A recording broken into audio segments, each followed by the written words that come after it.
Welcome to the Goin Show. This is a space and a place where we talk about subject matter a lot of people are scared to talk about. Yeah, a platform where we discuss racial and cultural relations from a hip hop perspective.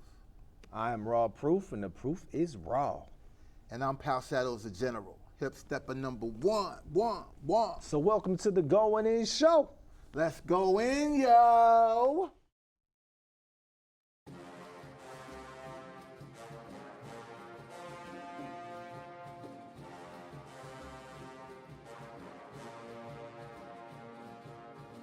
Yo, Proof, I think it's about time we do a show on race and cultural relations, you know? Sounds kind of dangerous.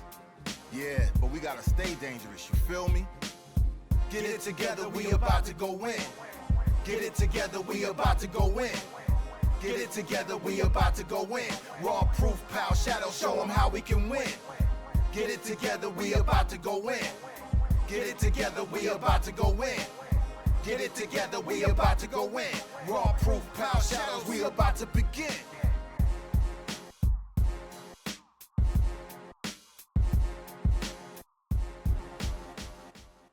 Proof, what up, baby? Hey, what's up, man? I'm back in effect, as you are too. Right, we good, right? We got our lights. We back at the Sneak Cat set. It's the lights and everything all right back there? I think everything is looking good to me, brother. Got the details all in effect. Everything's dotted and crossed. So Yeah, man. You know, I got my Delta 8 drinkables Delta 9. and CBD. Nah, it's not. No Delta 8 or CBD. Just some good old, tastes like some ginger in there or something, but it's good going down. Pineapple and peaches, man. Kombucha, probiotics for the gut dome. For the gut piece. The Your bac- gut piece. The bacteria palace. Yeah, man. Yeah, man. So how you been doing though? Well, I mean, it's been a while since we recorded an episode, and here we are. It's a new year, and what you been cooking on, man? Well, everything been Irie Dread, you know what I mean? Everything cool, just cool, you know. I've been probably the biggest thing I've been doing is working with the new band. So I'm the member of a new band called Rasta Country, All right. featuring PNC, Poetic Nocturnal Creatures, as you know, my homeboy Timothy Chance. Okay. He and I comprise PNC, Poetic Nocturnal Creatures, or Power and Chance for short, also acronyms. But yeah, man, and we just got back from Richmond, Virginia. We had a dope studio session, video recording session out there, and you know, planning, working on the new flow, the next flow coming up, Flow Volume Yes. 6. Volume 6. Yeah, baby, and What's up? of course, promoting my book as always, man. No doubt. NGR, what does it NGR, mean? what does it mean? Yeah. That's what's up. So what you been up to, Big Man, Proof? I've been on the same path, learning new skills, always trying to learn new skills and mixing and mastering and working on mastering my album. Tricky business, man, especially if you record in multiple studios or multiple microphones. It can be kind of tricky, but You know, it's tricky to rock a rhyme. That's right on time. Hey, man, I want to give you props on that shirt you got on, too. That PRT, Poor Right to Teach a New World Order joint. word up. I bumped that album religiously at TSU. Yeah, I got this tea from Cult Free, Poor Righteous Teachers. He's in the Nashville Salute area. Cult Freedom, man. And I just spoke to him today, Wise. and he said he's definitely, waiting for our schedules to intertwine or align, and we'll have him on the show soon to talk to him about hip hop and his story as well, man. Good brother right there, Culture Freedom. And shout out to Wise Intelligent and all of the conscious rappers. Indeed. Those who try to give us some knowledge. Yeah, man. So yeah, man, what's on your mind? What's on your mental, bruh? All types of different topics, man. But I was thinking yesterday, I was like, man, I'll be watching different things, entertainment, informative videos, and I see all these different social, political people speaking on different topics, and you always hear one side of the political spectrum speak on the woke movement. They're always bashing the woke movement, and I'm like, man, I've keep my eyes and my ears open. I've keep my ears open, so I know a little bit more than I think the people around me do about it. And then I kind of looking through my own perspective, my own lens, obviously, and I'm thinking to myself, like, right now, today, am I with this? Does this make sense to me right now? And I'm like, for me, I'm like, nah, man. Like, I'm not against it, but I'm not like, oh, you know what I'm saying? So, with that being said, hip hop wise, man, we always use terms like, yo, don't sleep, stay woke. You know what I'm saying? Sleep is the cousin of death, things like that, and things like that. But when it comes to like social movements, I got some questions, man. I got some questions about that. So I'm curious, because from my standpoint, when you hit me first with this topic of being woke, for me, and what it always was to me, until recently, and we're gonna get into that, seems like it's changed. For me, it was always a term that we used in the Black and Indigenous community, as a term among conscious people, or really progressive so-called black folk. Reminding everybody, we don't like the terms black and white on the Going In show, but we use them sometimes just because that's what y'all understand, but we prefer other terms. However, Black and Indigenous folk have used this term woke to signify being aware socially and politically of what's happening in our community. For instance, don't be out, and when the police approach you, don't be acting crazy and acting a fool. You know what I'm saying? Because they are known to brutalize Black and Indigenous people. The statistics are very high of police brutality. We've seen that with George Floyd. So an example of that would be stay woke when you're dealing with the police. So that's just one example. But, Right. But stay woke to this prison industrial complex. Don't get caught up in it. Things like that. Being educated, right? Like a woke consciousness, educated, whether that means, reading books and stuff. And I know we can talk about the different eras, and I think that's where we're going. And, you can please go back as far as you can with what you know about the movement, because what I'm thinking right now, as I'm thinking about it, is like, we have all the knowledge of mankind in the palm of our hands now. Really, there's no excuse for anybody not to be hip to what's going on, what went on, what's gonna happen. So when we say woke and being conscious and knowing what's going on, like, I think everybody feels like they know what's going on because they have this thing in their hand. But in the 80s and 90s, it wasn't like that. The early 2000s, it wasn't like that. We know it wasn't like that any time before. So to be conscious, to be woke, like, you had to be damn near enlightened, you know what I'm saying? Or maybe that's too strong of a word. No, it's not. No? Okay. Thank you. And that's why I want you to go into more about like your opposition on that term, and we're gonna talk about that in a minute. But if you take it back to like that article you sent me and how I was explaining how in 1938 you had the Scottsboro Brothers, you had Belly, the artist Belly, do the song called Scottsboro Brothers, which was addressing social awareness. At that time, there was a situation with these Scottsboro Brothers, some racism that took place. So the term first appeared, meaning to stay woke, to be aware of what happened with those Scottsboro boys. You know what I'm saying? So that's where it first appeared, and then it reemerged in the 1960s as a conscious term, along with the civil rights movement and the Black Power movement of the 60s. And it became a popular term among black people, Black and Indigenous folk at that time. And then more recently, we adopted it with, like you talked about, 1997 with Killer Army. Shouts out to Killer Army, Don Pacino, Beretta Bourne, all them. I know those brothers personally. Killer Sin, you know what I'm saying? I think Free Him. Beretta 9. Beretta 9, you know what I'm saying? I call him Beretta Bourne. But Brand Nubian probably had the most popular song with that Poor Righteous Teacher shirt. Matter of fact, that Poor Righteous Teacher shirt you got on makes me think of the Brand Nubian song, Wake Up, Wake Up, Wake Up, where it meant enlightenment, coming out of the 5% nation, where, you have an enlightener. Now we're getting into that, what you was talking about. Very empowering. Yeah, but then, what happened was it became, it today now, right? That's the 90s, but now in 2025, the term is being demonized, right.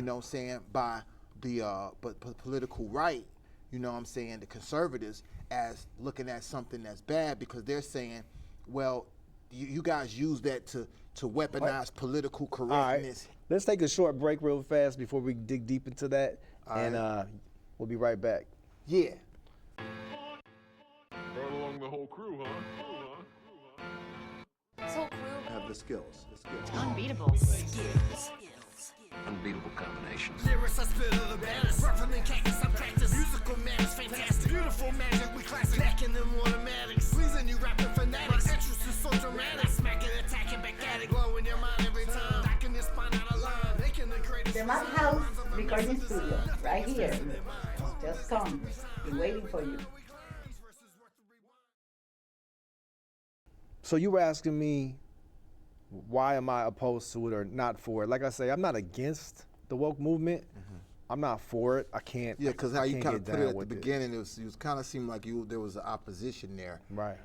And I wanted you to really, expound on that because I could actually see why, but go ahead. So like in a previous episode we did, you had asked me participating in the BLM movement and stuff, if I, how did I feel like about that in hindsight? And I replied something along the lines of like, well, I don't regret it. You know what I'm saying? Like racism is something I fought my whole life and I'll probably end up fighting it the rest of my life, unfortunately, as long as we stay divided by, for people with agendas and whatnot. But, being that I guess BLM and the woke movement seem like they're kind of intertwined, looking back at the BLM movement and things like that, I think a lot of people are not really satisfied with how everything played out and how it kind of fizzled out and what happened to these funds and stuff like that. So yeah, my whole thing with any grassroots movement, from my perspective is like it should start by the people, for the people, funded by the people, and with the woke movement, it just seems like it's been co-opted by not people who started it, not people who received the torch it was passed down to. Seems it's been co-opted and then led for other minority groups, small groups of people.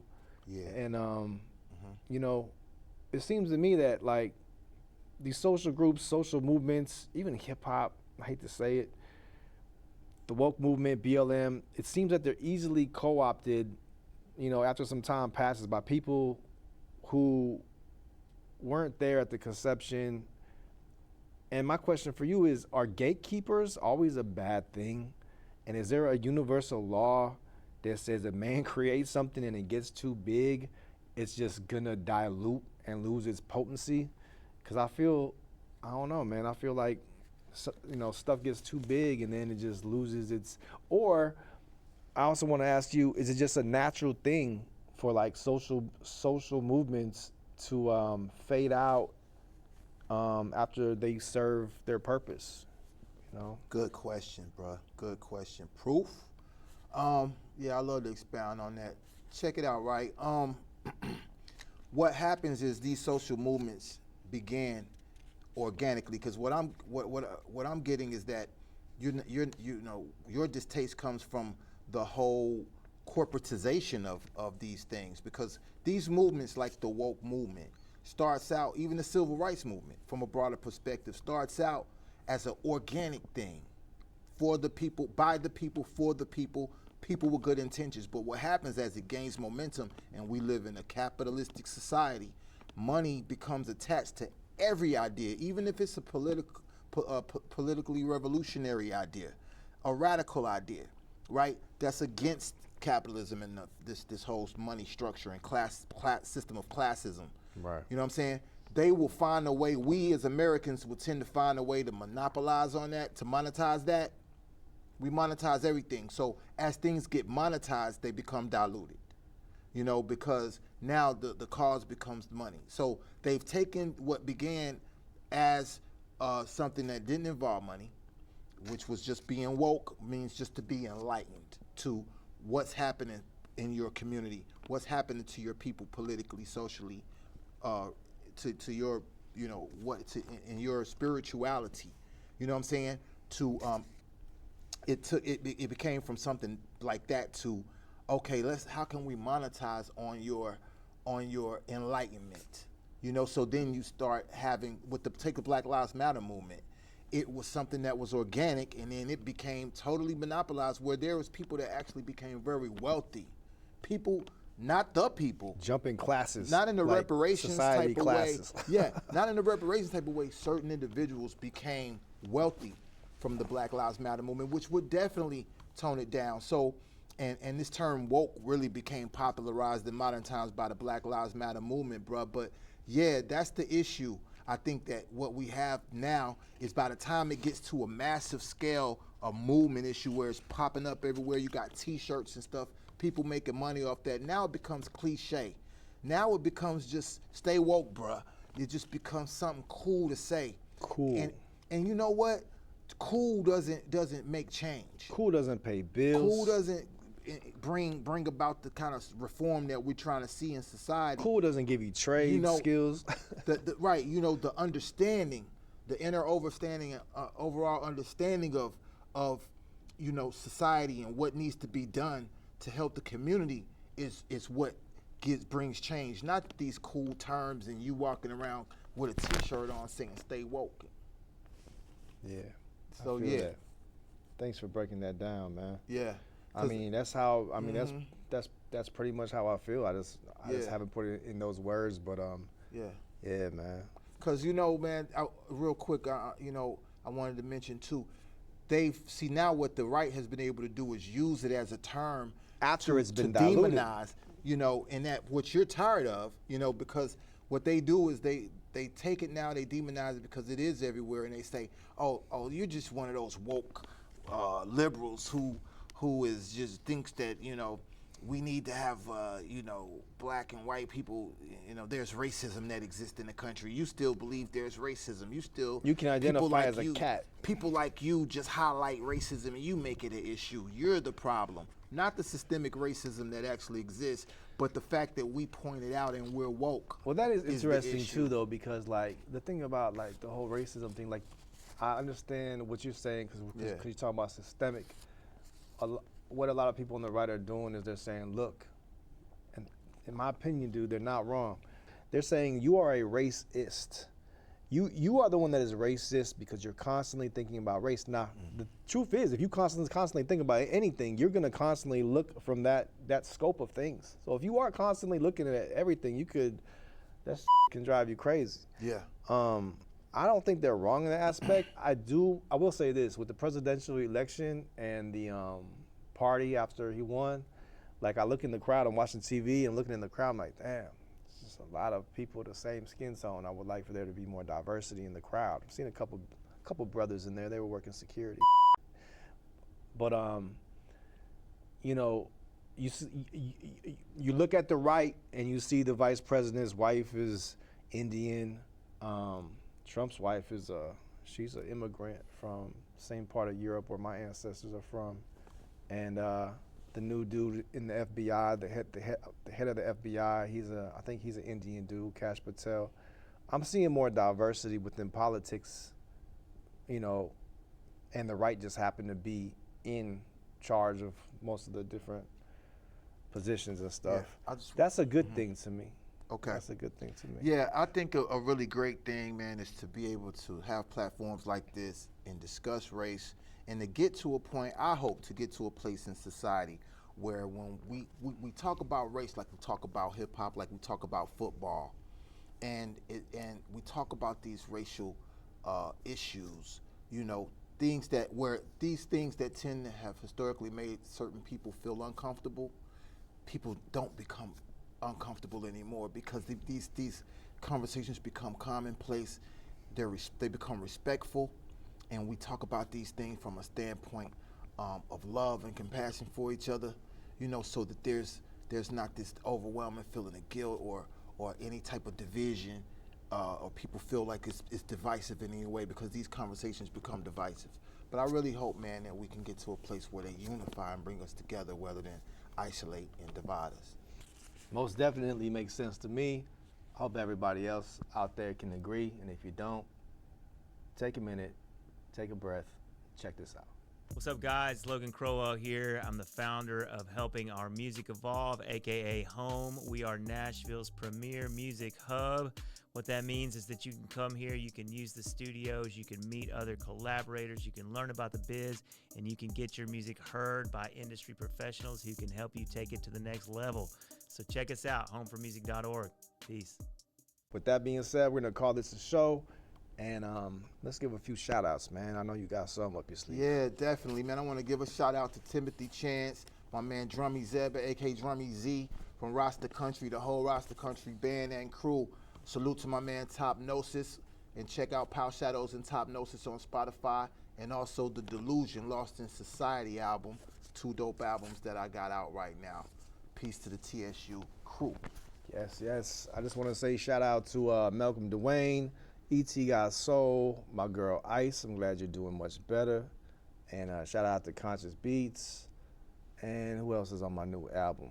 Mr. Power Shadows. Yeah, that's right. Shout out to Rob Proof's new album, baby. Yeah, it's coming soon enough. As soon as I get done mastering it, like I said. But yo, for now, check out Power Shadows' new music video, Gloves Off. Yeah, check that out. Keep hip stepping, baby. Hip step massive.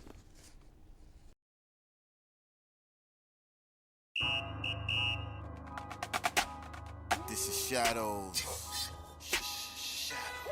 Original. Nasty villain. Let's go. Welcome to the hip hop spot. Let's take it back to the hip hop shop. 7 Mile, Buck Wild in Detroit, no doubt.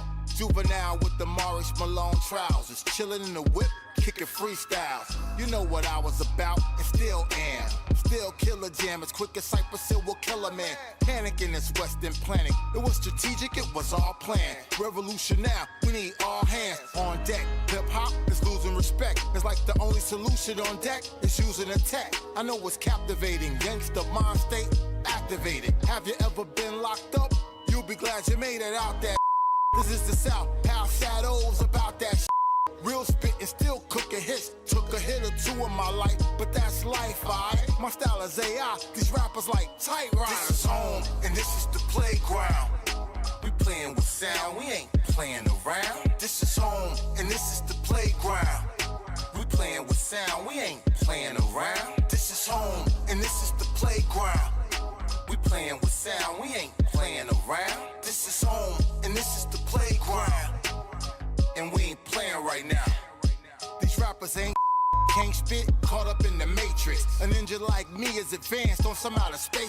The samurai, killing them softly like I ought to be. Police search me, but never really caught a chief for serious time. For all my cellmates hearing this rhyme, I know it's hell, but stay clear in your mind. They got our babies acting like they got rabies. They got them crazy. The loud got them lazy. They ain't down. This ain't the 80s. They idolize dope fiends. They coke ain't clean. I scope the scheme. Me, I'm just a microphone fiend. A hip hop junkie for music. I don't abuse it. What you abuse, you're guaranteed to lose it. Get it confused. This is hip hop. They're giving you blues to take your soul. What are you willing to do? Gloves on, with no strap, I'm killing you fools. Now what you on? You heard, fam? I'm giving you jewels. This is home, and this is the playground. We playing with sound, we ain't playing around. This is home, and this is the playground.